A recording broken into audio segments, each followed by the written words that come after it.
दोस्तों शुरू करने से पहले डिस्क्लेमर कि वीडियो सिर्फ और सिर्फ एजुकेशनल पर्पस के लिए है, इन्वेस्टमेंट एडवाइस नहीं है। तो वीडियो को देखकर आप सीख सकते हो और इन्फॉर्मेशन को ले सकते हो।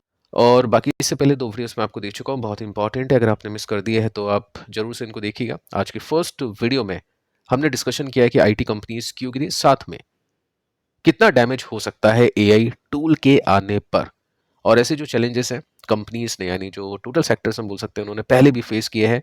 तो उसके बाद में कैसी रिकवरी हुई है, कौन कौन सी कंपनीज को मैक्सिमम डैमेज होगा, उसके ऊपर यहाँ पे डिस्कशन हो चुका है। साथ में इस वीडियो के अंदर हमने बातचीत की है ट्रेड डील के कुछ फैक्ट्स और डेटा को लेकर। साथ में 4 कंपनीज है, स्टॉक्स है, उसके ऊपर डिस्कशन हो चुका है। निफ्टी के ऊपर भी बातचीत हो चुकी है, तो इनको मिस मत करना। तो चलिए दोस्तों, अब आ जाते हैं यूएस के बाजार पर। डाउ जोन्स अभी के समय तेजी में है, आधे परसेंट का जंप है। नेस्टेक को देखें तो नेस्टेक अभी 1% का क्रैश दिखा रहा है। फर्स्ट रीजन एआई टूल, जिसकी वजह से बाकी जो ट्रेडिशनल आईटी कंपनीज है थोड़ी सी प्रेशर में है। साथ में जो मेन कंपनीज है, जो प्योर टेक कंपनीज है, उनके स्टॉक्स भी अभी नीचे हैं क्योंकि नंबर्स अच्छे नहीं आ पा रहे। बाकी देखिए दोस्तों, एफआईस की बाइंग को देखें तो आज एफआईस ने थोड़े से सिक्के फेंके इंडियन मार्केट के अंदर। और यहाँ पे आप देख सकते हैं 4 तारीख को कोई डेटा देखने को नहीं मिलेगा क्योंकि डेटा बहुत छोटा है। 29 करोड़ रुपीस की बाइंग एफआईस ने की है आज के दिन इंडियन मार्केट के अंदर। अब जैसा कि कल मैंने एक वीडियो आपको दिया था कि ट्रेड डील है या फेल डील है, क्वेश्चन मार्क लगा था। क्योंकि क्वेश्चन मार्क इसीलिए क्योंकि अभी तक ऑफिशियल डेटा नहीं मिला, लेकिन अनऑफिशियल डेटा कुछ नेगेटिव भी आपको संकेत दे रहा है कि कुछ ना कुछ ऐसे सौदे हुए हैं इंडिया और यूएस के बीच में जो कि भारत के अगेंस्ट में जा सकते हैं। प्लस किसी ने कहा था कि अगर ऐसा होता तो फिर एफआईस की 5,000 करोड़ की बाइंग इंडिया में नहीं होती। उसके ऊपर भी कल हमने डिस्कशन किया था कि ऐसा हो जाता है। एफआईएस ने जस्ट अभी डेटा देखा कि 50% का टैरिफ 18% का हो चुका है, जिसकी वजह से इंडियन जो जीडीपी है वो इंक्रीज कर सकती है, तो उसके बेसिस पे बाइंग कर ली। लेकिन एक्चुअल जो सिचुएशन है अगले कुछ दिनों में देखने को मिलेगी, ऐसा मैंने आपको कहा था। तो आज की जो सिचुएशन है कुछ ऐसी है, 29 करोड़ के आसपास की बाइंग है। एक्सपर्ट्स को ऐसा लगता है कि फैब में इस महीने एफआईएस की बाइंग सस्टेन हो सकती है। लेकिन देखिए कुछ ऐसा अभी तो देखने को नहीं मिल रहा है। काफ़ी लोग सोचते हैं कि थोड़ा-सा नेगेटिवली अपन डिस्कशन करते हैं कंपनीज़ को लेकर या फिर मार्केट्स को लेकर, ऐसा कुछ नहीं है। जस्ट मैं आपको फैक्ट बताना चाहता हूँ। और मैं खुद मार्केट के अंदर इन्वेस्टेड हूँ और मैं खुद के साथ भी ऑनेस्ट रहना चाहता हूँ, देखना चाहता हूँ कि मार्केट के अंदर क्या कुछ चीज़ें चल रही है, और अच्छे तरीके से जो भी फैक्ट है अनबायस रूप में उसमें अपने को चीज़ों को देखना होता है ताकि अपन अच्छे और सही डिसीजन ले पाए। तो ना ही खुद को धोखे में रखना है और ना ही आपको रखना है। तो उस बेसिस पे अपन डिस्कशन करते हैं। हो सकता है थोड़ा सा नेगेटिव लगे क्योंकि अभी सिचुएशन ही कुछ ऐसी है। अब देखिए दोस्तों, यहाँ पे 29 करोड़ की बाइंग है एफआईस की। डीआईस अगर चाहते तो 4 डिजिट में बाइंग कर सकते थे, लेकिन डीआईस की भी बाइंग जस्ट 249 करोड़ रुपीस की देखने को मिली है। इट मीन्स मार्केट के अंदर कुछ मेजर सेलिंग नहीं हुई है, लेकिन बाइंग भी कुछ खास हुई नहीं है। आई थिंक डीआईस भी जस्ट अभी वेटिंग मोड में है कि ट्रेड डील में क्या डेटा देखने को मिलेगा। म्यूचुअल फंड का डेटा मैं आपको देता रहता हूँ। उसके अंदर अपन ने देखा है कि काफ़ी सारे जो अग्रेसिव फंड है, जो एक टाइम पर मार्केट के अंदर 99-100% इन्वेस्ट करके चल रहे थे, just like Motilal Oswal mid cap, अभी के टाइम पर 15 to 20% पैसे निकाल के लिक्विड में डाल दिए हैं और डेट में डाल दिए हैं।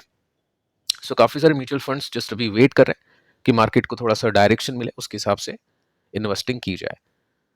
अब देखिए गोल्ड एंड सिल्वर को भी चेक कर लेते हैं कि ये अभी क्या बताने की कोशिश करें। गोल्ड करंटली जो अभी का प्राइस है 1% नीचे है, और इसमें सिल्वर के स्पॉट को देखें तो 1% ऊपर है। दिन में ये दोनों ऊपर थे। आई थिंक 6% के साथ में यहाँ पे ऊपर था, गोल्ड 4% के साथ में ऊपर था, बट अभी इनमें भी सेलिंग चल रही है।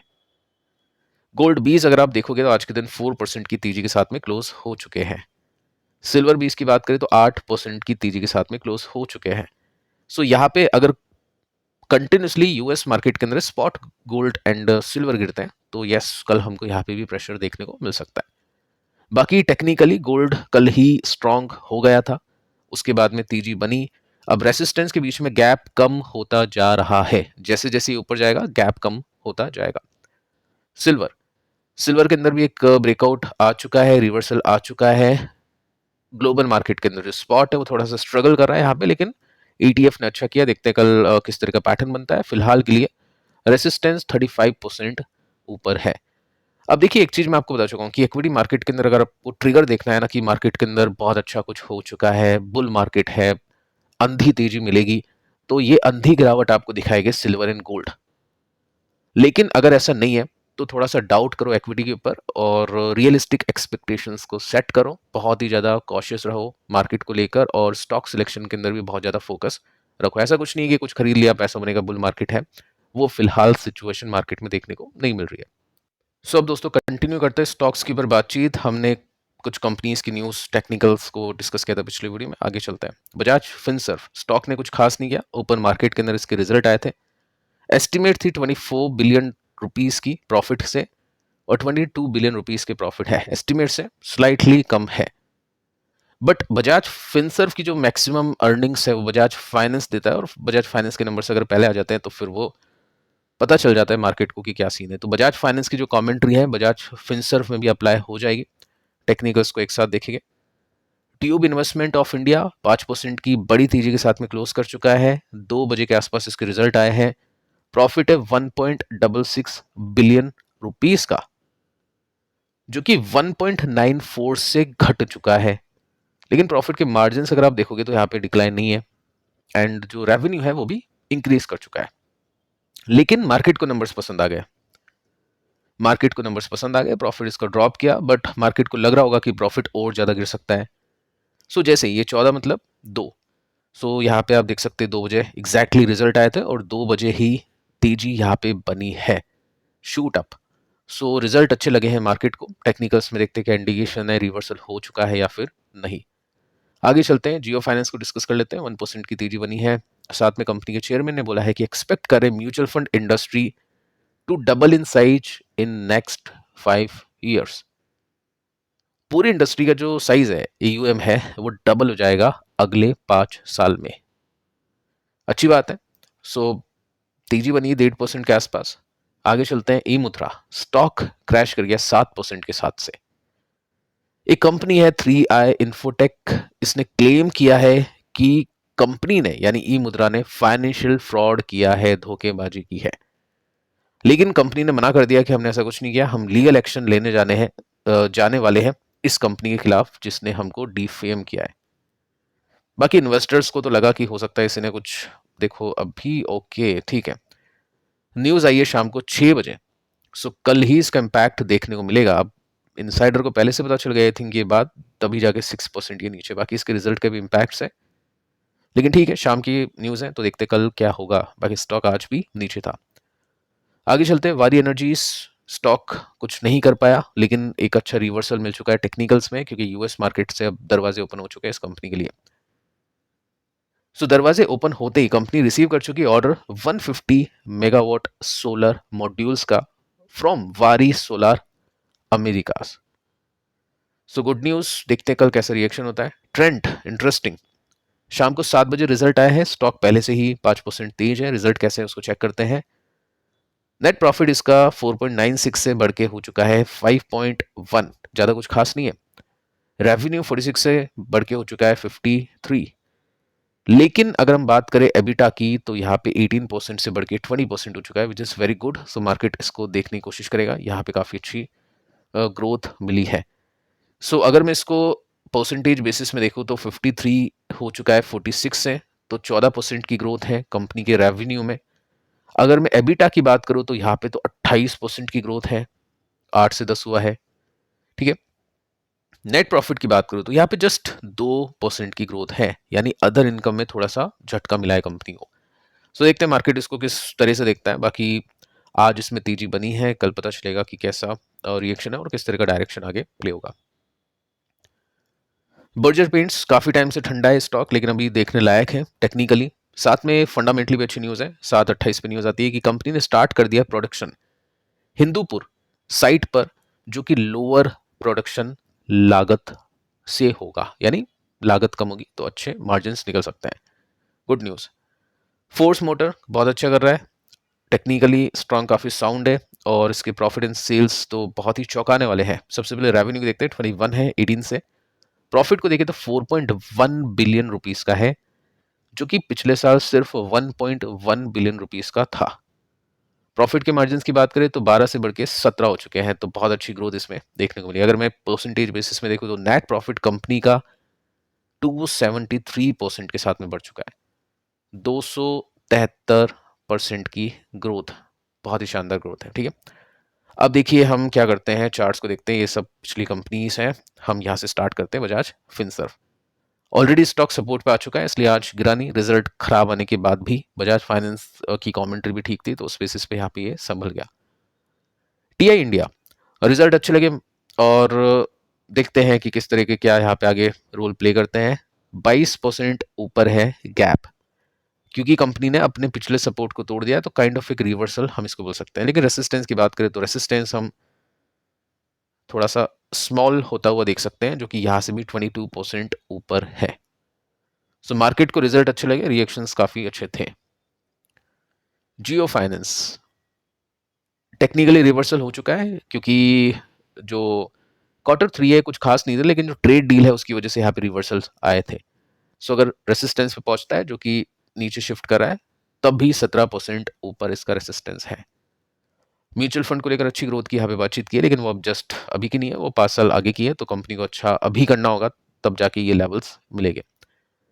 ई मुद्रा कल भी बातचीत की थी कि फ्री फॉल चल रहा है, यहाँ पे कोई सपोर्ट को रेसिस्टेंस कुछ काम नहीं आ रहा है, तो नेगेटिव है। और साथ में पहले ही मार्केट में बिकवाली आ गई, जैसा तो इन इनसाइडर ट्रेडर को पहले से पता हो कि यहाँ पे कंपनी ने धोखेबाजी की है। वारी इसमें हो चुके हैं रिवर्सल्स, रेसिस्टेंस के बीच में गैप है 22% का। अच्छा ऑर्डर मिला है इसको एक सब्सिडरी कंपनी इसकी जो अमेरिका में है उसके द्वारा, तो 22% का गैप इसमें देखने को मिल रहा है। पहले भी काफी अच्छा स्विंग मिला, देखते हैं ये स्विंग कंप्लीट हो पाता है या फिर नहीं। ट्रेंड नंबर अच्छे हैं और स्टॉक अभी नेगेटिव है। स्टॉक को सबसे पहले इस लेवल को तोड़ना होगा, उसके बाद में इस लेवल को तोड़ना होगा, तब जाके स्टॉक रिवर्स करेगा। जब तक नहीं करेगा, जब तक ये छोटी मोटी तेजी होगी वापस से ड्रॉप करने के लिए। बाकी फिलहाल देखते हैं कि कल कैसे रिएक्शन यहाँ पे आता है। बर्जर पेंट्स इंटरेस्टिंग न्यूज और स्टॉक भी इंटरेस्टिंग लेवल पे है। यहां से इन्वेस्टर को कभी भी धोखा नहीं मिला। 2022 से हम बोल सकते हैं 23, उसके बाद में 24, उसके बाद में 25, उसके बाद में 26, इतने साल तक इस लेवल पे जब जब स्टॉक पहुंचा, इन्वेस्टर को कुछ ना कुछ दे के गया है। कभी 30%, कभी 25%, कभी 35%। सो गैप है बाकी 32% का। प्रॉब्लम क्या आती है, क्रूड ऑयल के प्राइस अगर बहुत तेजी से बढ़ते हैं तब जाके ब्रेकडाउन के चांसेस हो गए, अदरवाइज फिर कोई दिक्कत नहीं है। यहाँ पे जो लेवल है हो सकता है अपना रोल प्ले करे। इसके बाद में फोर्स मोटर बहुत अच्छे टेक्निकल्स हैं। यहाँ पे हमने देखा स्टॉक ने बॉटम पकड़ा, उसके बाद में अपर बॉटम के साथ में स्टॉक शिफ्ट करता रहा। सो रिजल्ट भी अच्छे आए थे और एक स्विंग की भी एक्सपेक्टेशन थी, वो कंप्लीट किया। अभी कप एंड हैंडल पैटर्न यहाँ पे बन रहा है। रेसिस्टेंस तक भी पहुंचे तो 9% का गैप है, नंबर्स अच्छे हैं। और साथ में अगर ये ब्रेकआउट कर देता है तो ब्रेकआउट के बाद में तो फिर अच्छी तेजी इसमें बन पाती है। अब देखिए कुछ और कंपनीज को देखते हैं। आज के दिन डिक्सॉन ने भी काफी अच्छा परफॉर्म किया, साथ में सीजी पावर ने भी काफी अच्छा परफॉर्म किया, केन्स ने भी काफी अच्छा परफॉर्म किया, क्योंकि इंडिया और यूएस में ट्रेड डील जो हुई है उसको लेकर सेमी कंडक्टर को लेकर एक्सपोर्ट बढ़ सकता है और ये कंपनीज मैक्सिमम बेनिफिट जो है उसका उठा सकती है। डिक्सॉन 5% तेज है और सीजी पावर 1% तेज है। यहाँ पे वैल्यूएशन थोड़ा सा देख लेना, एक्सपेंसिव है और हाई एक्सपेक्टेशन इसके साथ में सेट हो रखी है, 93 का पीएस का। सो डिक्सॉन को देखें तो यहाँ पे अभी तक रिवर्सल हुआ नहीं है, लेकिन वेटिंग है। इतने टाइम से पहली बार वीकली ग्रीन कैंडल बनी है, which is a good sign, बहुत अच्छी बात है यहाँ पे। सो अगर ये रेसिस्टेंस ब्रेक करता है सो हाई चांसेस है ऊपर के, और गैप भी काफी विशाल है, तो उसको लेकर अपन बाद में बातचीत होगी जब तक ये रिवर्सल नहीं दे देता। सीजी पावर ऑलरेडी काफी स्ट्रांग है, सपोर्ट इसने नहीं तोड़ा, हाई वैल्यूएशन को मेंटेन किया, रेसिस्टेंस नीचे शिफ्ट कर रहा है, लेकिन स्टिल यहाँ से 13% ऊपर इसका रेसिस्टेंस है। साथ में आपने नोटिस किया होगा केन्स ने भी अच्छा परफॉर्म किया आज के दिन, 6% की तेजी इसमें बनी है। अब इसके पीछे का रीजन क्या है कि कल इसके नंबर्स आने वाले हैं, मार्केट को लग रहा है कि नंबर्स अच्छे आ सकते हैं और साथ में जो गाइडेंस है वो भी काफी अच्छी आ सकती है। साथ में देखते हैं कंपनी जो भी एलिगेशंस लगे उसको किस तरह से एड्रेस करती है, वो देखना काफी इंपॉर्टेंट है। 5 फरवरी यानी कल इस कंपनी के रिजल्ट आने वाले हैं।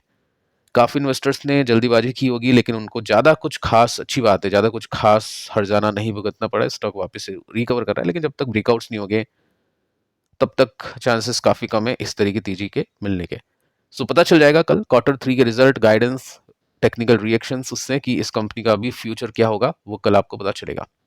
सो फिलहाल दोस्तों इस वीडियो में इतना ही। पिछले दोनों वीडियोस को जरूर से देख लेना। मिलते हैं कल, तब तक के लिए शुभ रात्रि।